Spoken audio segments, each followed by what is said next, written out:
Vamos lá, abra a palavra de Deus na carta de Paulo aos Romanos, capítulo 8. Nós iremos ler o que está escrito no versículo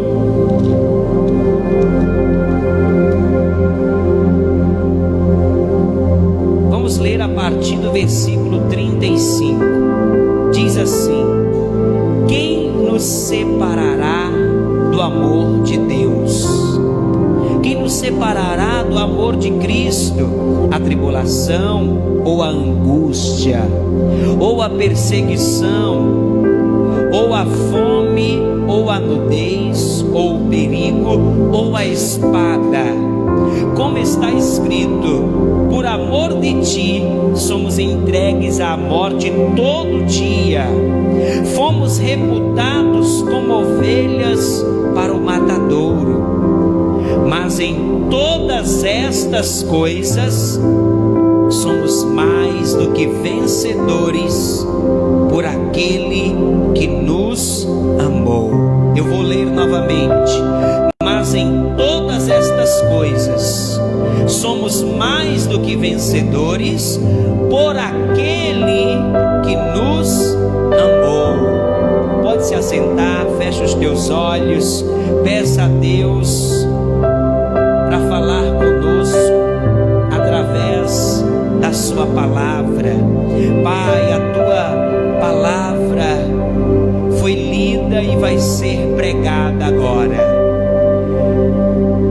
E o homem, ele nada tem de si mesmo para falar, porém o Senhor tem a palavra de vida, a palavra que transforma, que pode trazer uma direção que vai mudar completamente a vida deste homem, desta mulher.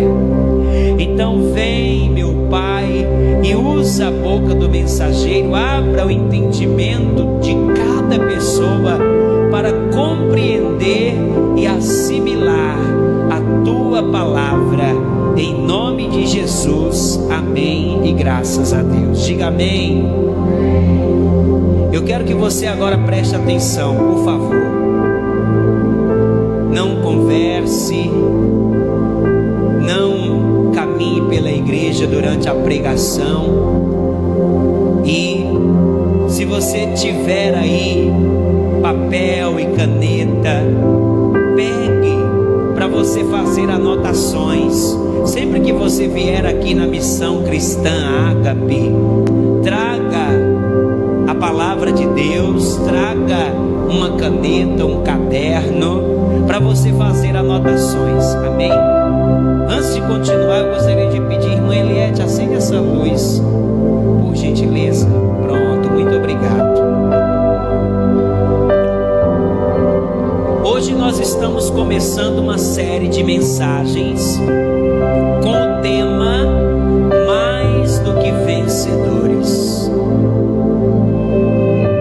Durante a nossa trajetória neste mundo, nós nos deparamos com várias situações que se levantam para nos parar, para nos impedir de avançar.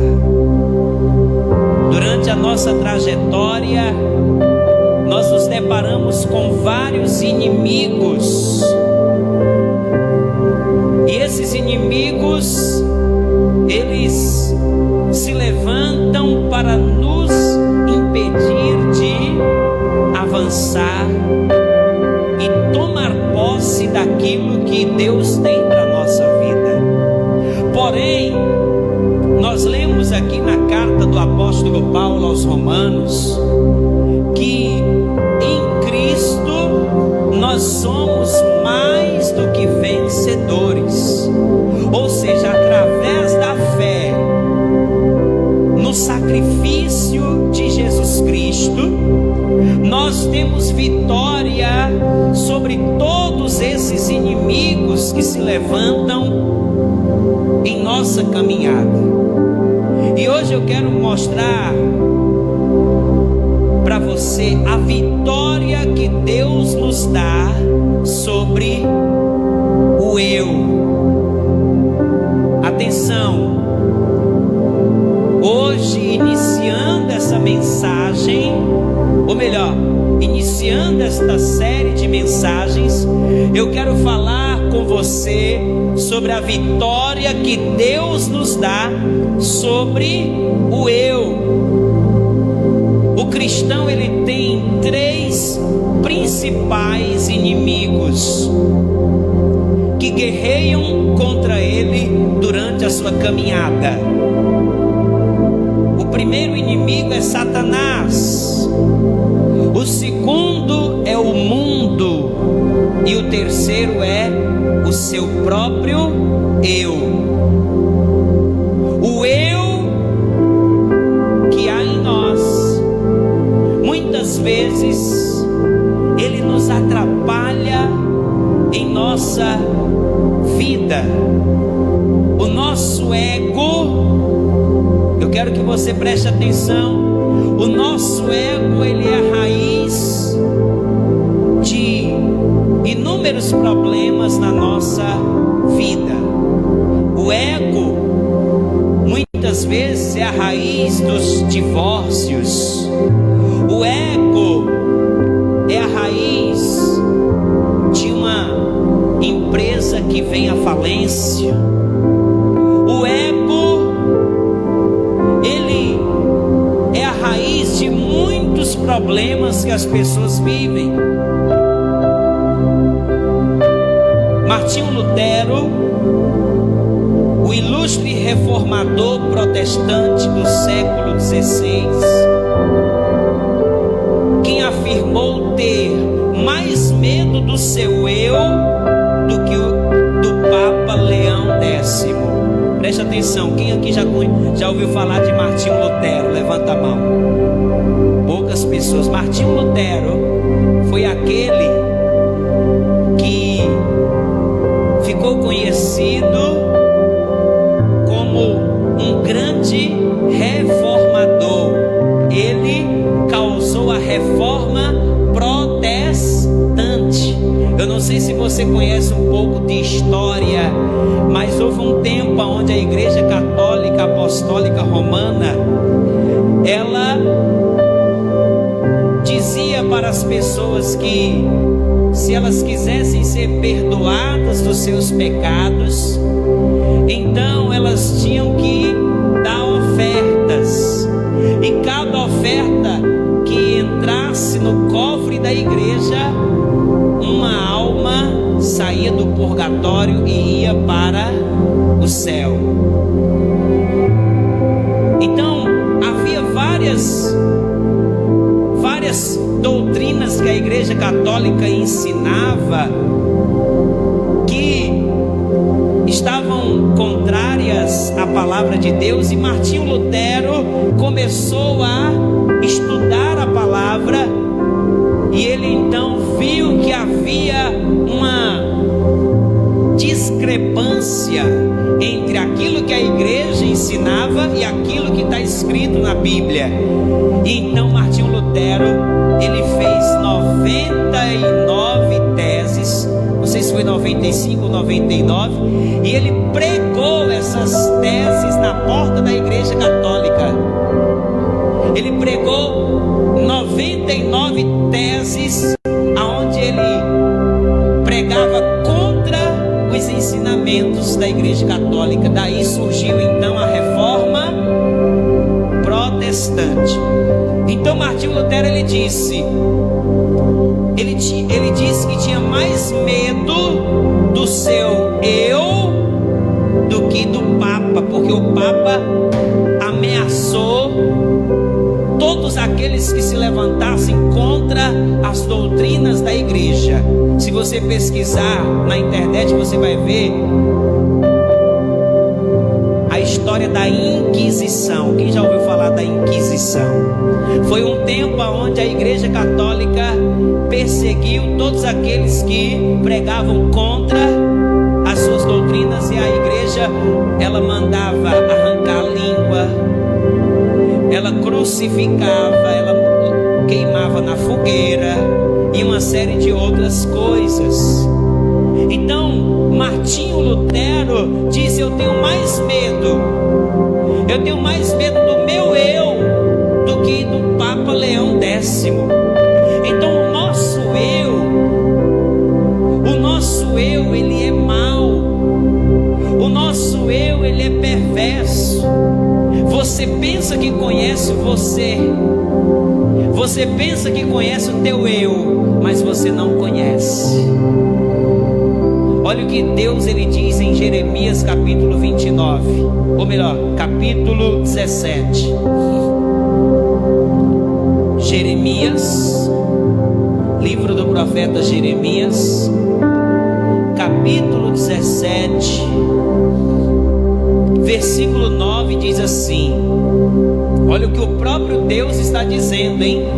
Não sou eu quem estou falando. Jeremias capítulo de número 17, versículo 9, diz assim: enganoso é o quê?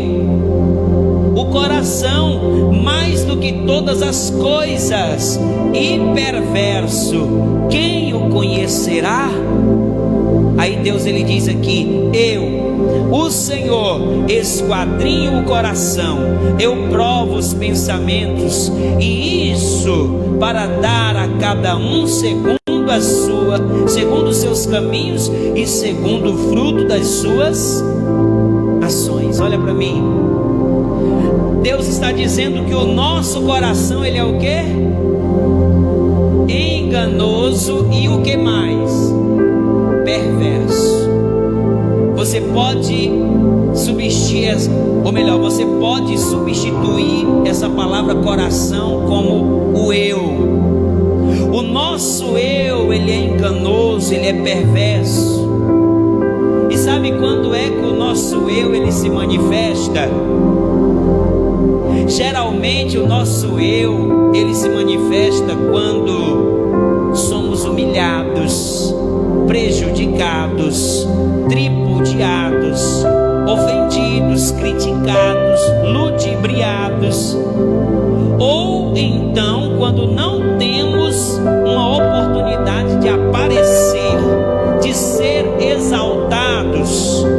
O nosso eu, ele gosta do primeiro lugar, do tapinha nas costas, do elogio, de estar no trono. Ele quer reinar. O nosso eu, ele é vaidoso.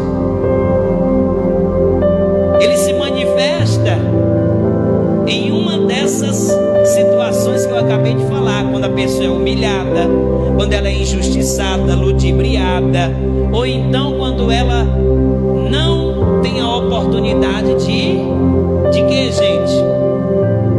De aparecer.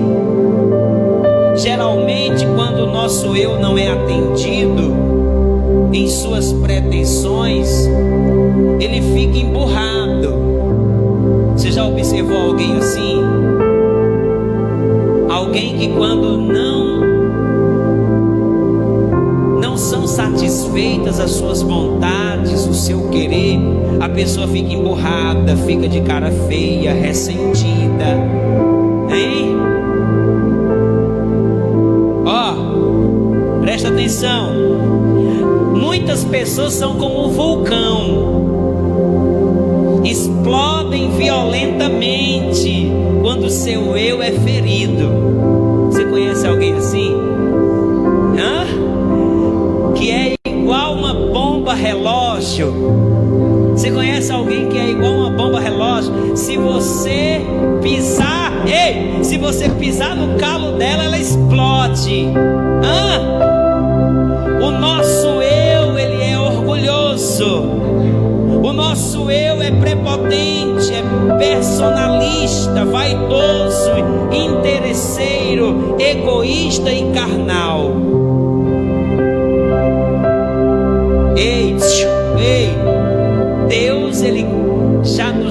vitória sobre o nosso eu.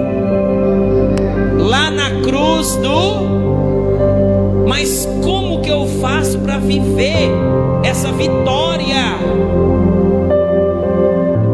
Nós vamos ver na Bíblia Sagrada algumas pessoas, elas travando uma guerra com o seu eu. Um dos exemplos foram os apóstolos de Jesus. Os apóstolos de Jesus, nos 3 anos e meio que eles andaram com o Senhor, eles ainda tinham o eu muito aguçado. E nós vamos ver isso aqui na passagem do Evangelho de Mateus, capítulo 20. Mateus, capítulo 20, versículo 20. Diz assim, ó: então se aproximou dele a mãe dos filhos de Zebedeu com seus filhos, adorando-o e fazendo-lhe um pedido. E ele diz-lhe: que queres? Ela respondeu: dize que estes meus 2 filhos se assentem, um à tua direita e o outro à esquerda no teu reino. Jesus, porém, respondendo, disse: não sabeis o que pedis. Podeis vós beber o cálice que eu hei de beber e ser batizados com o batismo com que eu sou batizado? Dizem-lhe eles: podemos. Versículo 24. E quando os 10 ouviram isso, o que aconteceu? Indignaram-se contra os 2 irmãos. Olha aqui, ó. Olha o eu se manifestando aqui. 2 dos discípulos, junto com a sua mãe, chegaram para Jesus e disseram: Senhor, concede-nos que nós venhamos nos assentar, um à tua direita e outro à tua esquerda. Ou seja, eles queriam ocupar uma posição de quê? De honra. Eles queriam ser melhores do que os outros 10. E os outros 10, quando ouviram isso, quando ficaram sabendo, eles ficaram revoltados e começou uma discussão. Por quê? Porque o ego, o eu deles foi ferido. Então o eu, ele gosta do primeiro lugar. O eu gosta do elogio, do destaque. E o eu, o nosso eu, muitas vezes o nosso eu, muitas vezes ele quer aquilo que não agrada a Deus. Paulo, ele foi um dos maiores apóstolos do Senhor Jesus, mas Paulo também travou essa guerra contra o seu próprio eu. Vai comigo lá na carta aos Romanos, capítulo de número 7. Romanos capítulo 7, versículo 15, diz assim, ó: porque o que faço não que, gente? Não aprovo, pois o que quero, isso não faço, mas o que aborreço, isso faço. Versículo 19: porque não faço o bem que quero, mas o mal que não quero, esse faço. Ora, se eu faço o que não quero, já não sou eu, mas o pecado que habita em mim. Olha o versículo 23.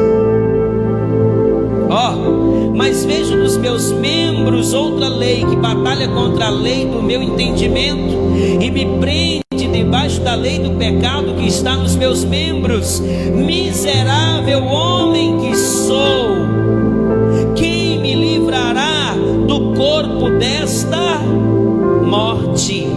Olha aqui, Paulo também travava essa guerra contra o seu eu, que muitas vezes o levava ele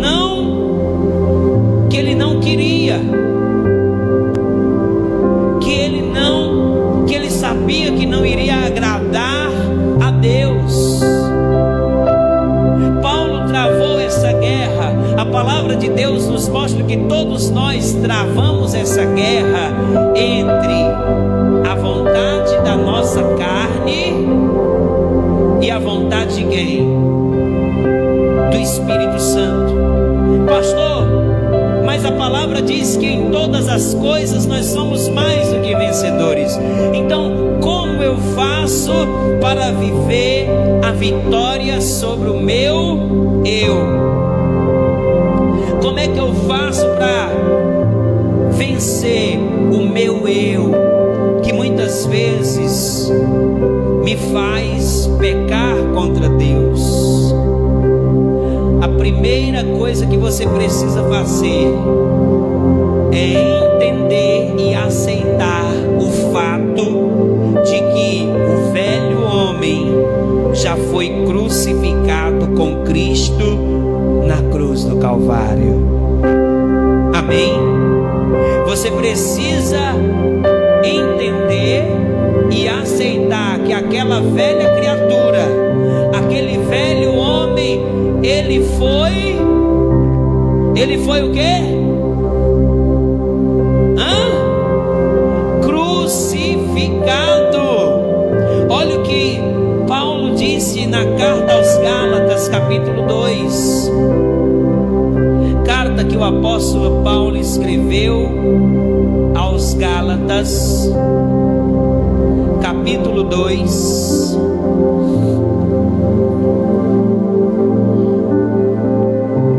Versículo de número 19,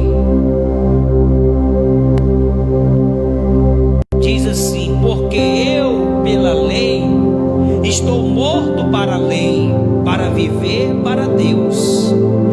Já estou crucificado com Cristo, e vivo não mais eu, mas Cristo vive em mim. E a vida que agora vivo na carne, vivo-a na fé do Filho de Deus, o qual me amou e se entregou a si mesmo por mim. Você pode dar um brado de glória a Deus aí? Sim ou não? Olha para mim.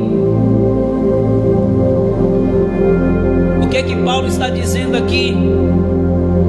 Paulo está dizendo que quando Jesus foi crucificado, os seus pecados,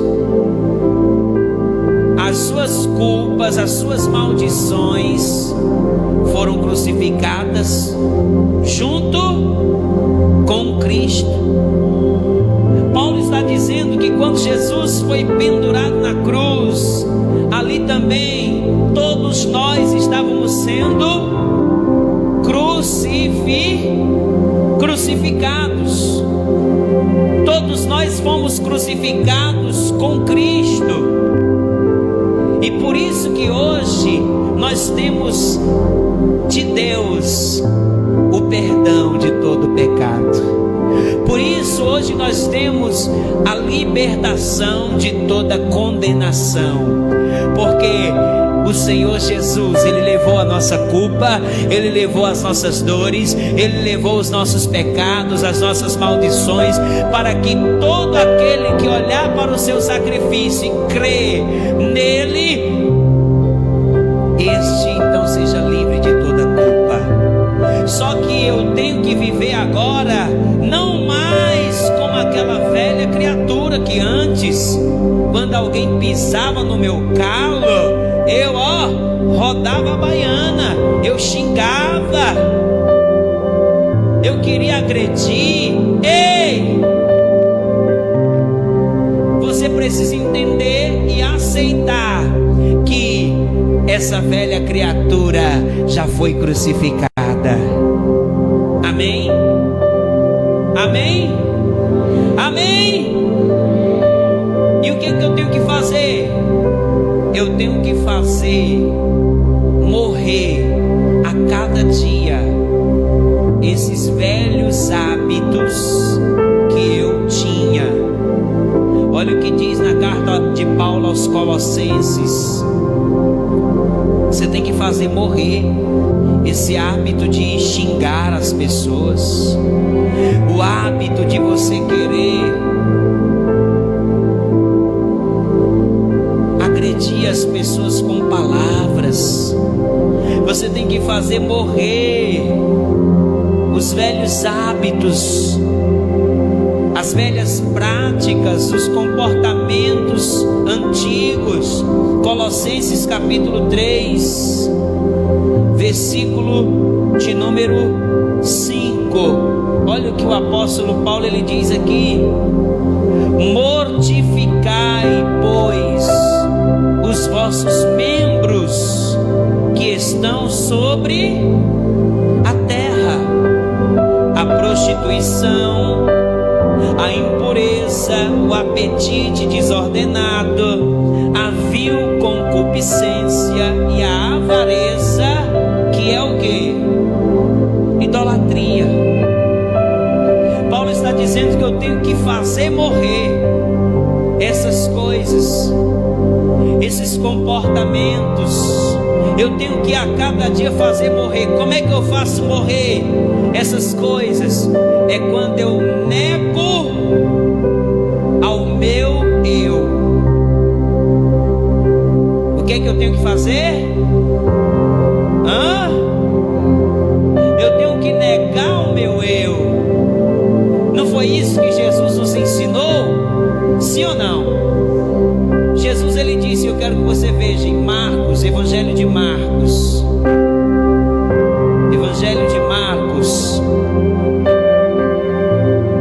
olha o que o Senhor Jesus ele disse.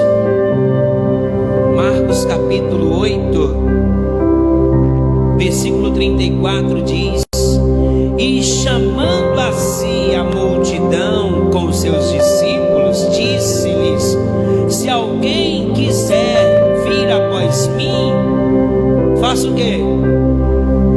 Negue-se a si mesmo e tome a sua cruz e siga-me. Olha aqui, uma pessoa ela só pode ser um discípulo de Jesus quando ela nega a sua própria vontade. Porque Jesus, olhe para mim, Jesus, quando estava se aproximando o momento dele ser preso, a palavra de Deus diz que ele vai para o Monte das Oliveiras e ali ele vai para um lugar chamado Getsemane e ele vai orar. E a palavra de Deus ela diz que Jesus ele vai se ajoelhar e vai orar com o rosto no chão. Jesus ele não tinha costume de orar com o rosto no chão. Todas as vezes que Jesus orou foi com os olhos voltados para o céu. Mas agora ele está orando com o rosto no chão. Sabe por quê? Porque agora ele está tomando sobre ele os pecados de toda a humanidade, desde Adão até a última geração que viverá neste mundo. Por isso que Jesus não tem coragem de levantar o rosto para o céu, porque agora ele está assumindo a posição de quê? De pecador. Ele não é pecador, ele não pecou em nenhum momento, mas agora ele está se colocando na posição de quê? De pecador. Ele está assumindo a nossa culpa. E a palavra diz que Jesus vai orar intensamente. Ele vai orar intensamente. A palavra diz que ele estava em agonia. E sabe por que ele estava em agonia? Sabe por que ele estava em agonia? Porque como Deus, ele já sabia tudo o que iria acontecer com ele. Ele sabia que Judas iria traí-lo. Ele sabia que os soldados iriam colocar um capuz na cabeça dele, iam dar socos e mais socos no seu rosto, como se ele fosse um saco de pancadas. Ele sabia que depois seria levado até a casa sacerdote ali, ele seria injustiçado, iria ser condenado, e todos os que estivessem ali iriam linchá-lo, iriam cuspir no seu rosto, iriam dar tapas na sua face, chutes, pontapés, cotoveladas. Ele sabia que dali ele iria ser levado até Pilatos, e ali ele seria açoitado por um chicote que nas pontas, ou melhor, um chicote que tinha várias tiras, e nas pontas tinha pedaços de ossos e de chumbo, que quando o soldado ele chicoteasse o seu corpo, iria rasgar a carne, iria fazer todo o seu corpo ficar rasgado. Ele sabia que iria ficar pendurado na cruz durante 6 horas consecutivas, o seu sangue seria drenado. Ele sabia de tudo isso, mas como homem, ele vai sentir o quê? Como homem, ele vai sentir o quê? Medo. E por isso ele vai dizer: Pai, se possível, passa de mim esse cálice. Que cálice que ele está pedindo para o Pai passar? É o cálice da ira de Deus, que era para cair sobre mim, que era para cair sobre você. Ele está dizendo: Pai, se possível, passa de mim este cálice. Mas na mesma hora ele vai negar a sua vontade, e ele vai dizer: contudo, não seja feita a minha vontade, mas seja feita a tua vontade.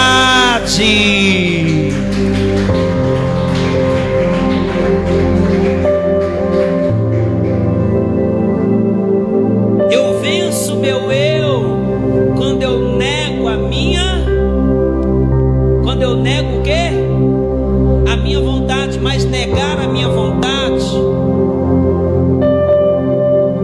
é algo que eu só consigo fazer quando eu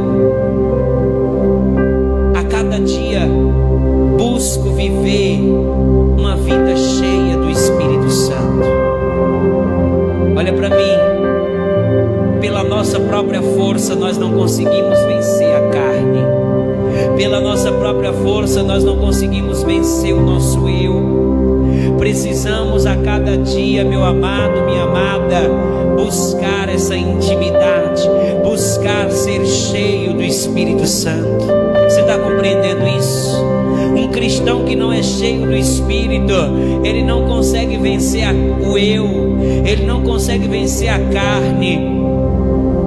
Mas quando uma pessoa ela é cheia do Espírito Santo, quando uma pessoa ela se submete ao governo do Espírito Santo, ela deixa o Espírito Santo governar a sua vida, então o Espírito Santo capacita essa pessoa para ela vencer o eu. E então, sabe o que acontece? Ao invés do eu prevalecer, Cristo passa a prevalecer naquela pessoa. Você está entendendo isso? Você quer que Cristo venha reinar na sua vida, sim ou não? Você quer que o eu diminua e que Cristo apareça em você? Sim ou não? Sim ou não? Porque às vezes, se você pisar no calo de algumas pessoas, não aparece Cristo. Hein? Se você pisar no calo, aparece quê? Aquele eu violento, hein? Sim ou não? Hein? Sim ou não? Se pisar no calo, às vezes, se não fizer a vontade de algumas pessoas, se alguém decepcionar, se alguém frustrar, aí, meu amado, não aparece Cristo, aparece o quê? O eu. Aparece o eu. Você tem que fazer como João Batista a partir de hoje. Você tem que dizer que eu diminua e que Ele cresça a cada dia. Aonde você for, você tem que manifestar a imagem e semelhança do Senhor Jesus Cristo. Amém? Amém? E como é que eu faço isso, hein?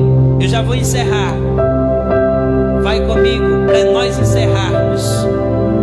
Você só vai ter vitória sobre o eu se você fizer isso aqui que Jesus ensinou em João capítulo 15. João capítulo 15, versículo de número 1.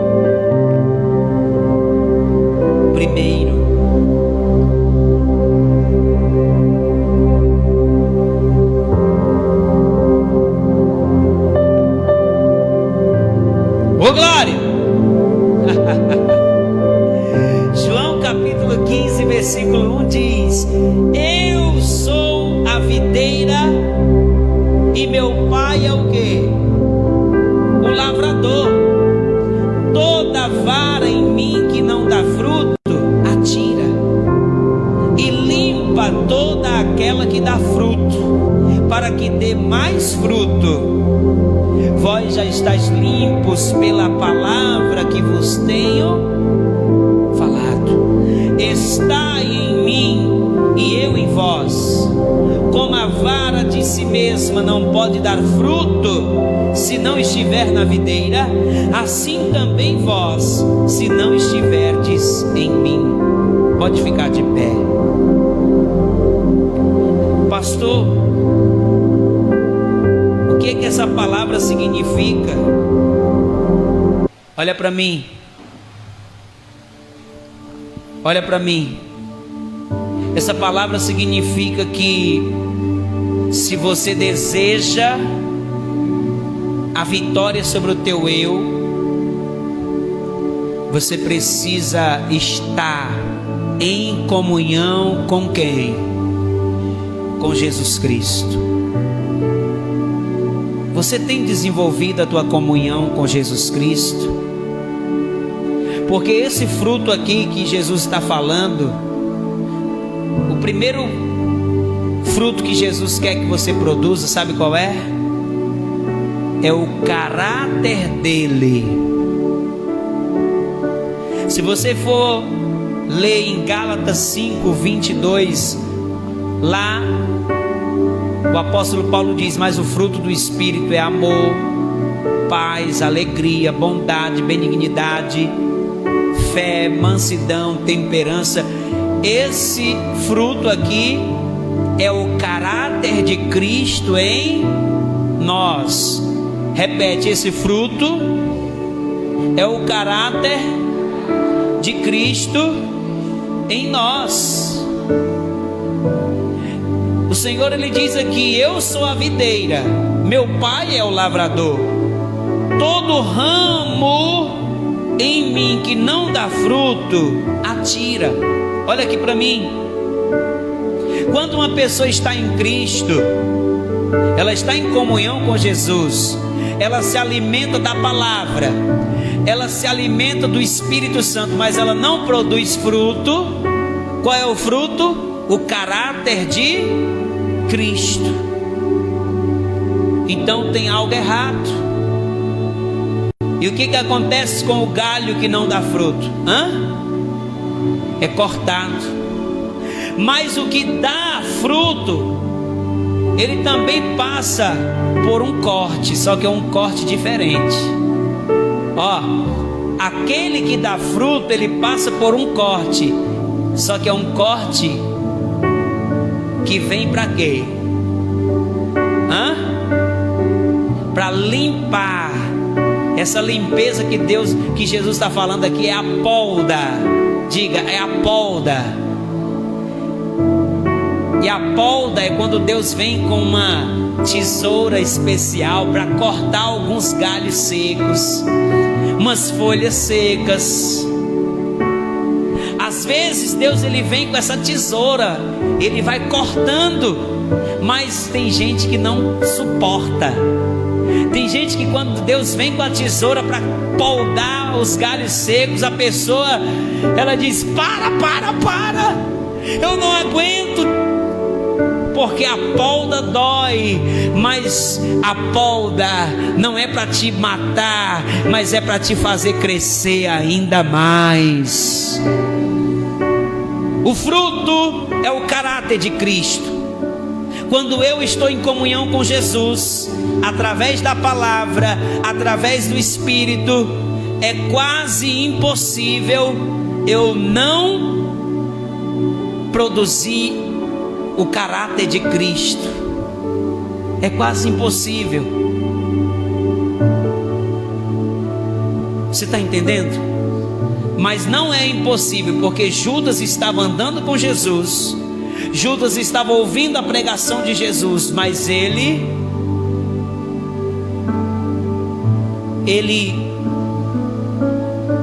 ainda estava deixando o velho eu prevalecer. Hoje eu estou aqui para te dizer que Deus já nos deu vitória sobre o eu, mas essa vitória, ela é conquistada todo dia através de quê? Através da fé, através da renúncia, através da comunhão com o Senhor. Eu quero orar pela tua vida hoje. Coloca a sua mão direita sobre o local do teu coração. Talvez você está aqui pela primeira vez ou por outras vezes, e você talvez já é cristão há algum tempo, porém você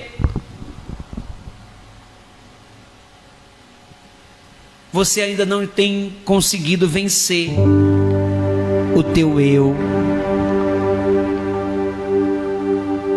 O teu eu, ele tem prevalecido na tua vida. O teu eu, ele tem a cada dia mostrado que ainda continua vivo. Mas hoje Jesus, ele te chama para tomar a cruz. Sabe o que significa tomar a cruz? Tomar a cruz significa sacrificar a tua vontade, o teu eu. Fecha os teus olhos. Fecha os teus olhos. Fecha os olhos.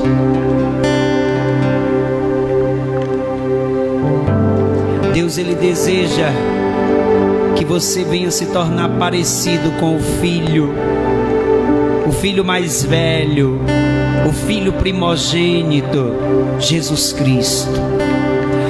A palavra de Deus diz que Cristo em nós é a esperança de glória. Cristo tem que ser gerado dentro de você.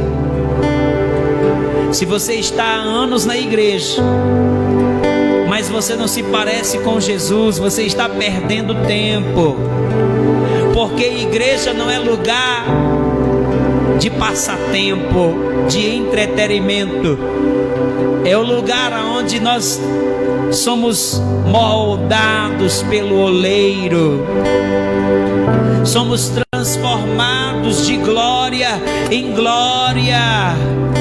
Deus não te chamou para você mudar de religião, Deus te chamou para mudar de vida, Deus te chamou para mudar de caráter. Oh, meu amado, é tempo de se arrepender, é tempo de você realmente se converter, porque Yeshua está voltando. Yeshua está vindo para buscar o seu povo, e é necessário que eu e você venhamos a cada dia crucificar o nosso eu, crucificar a nossa carne, Levante as suas mãos.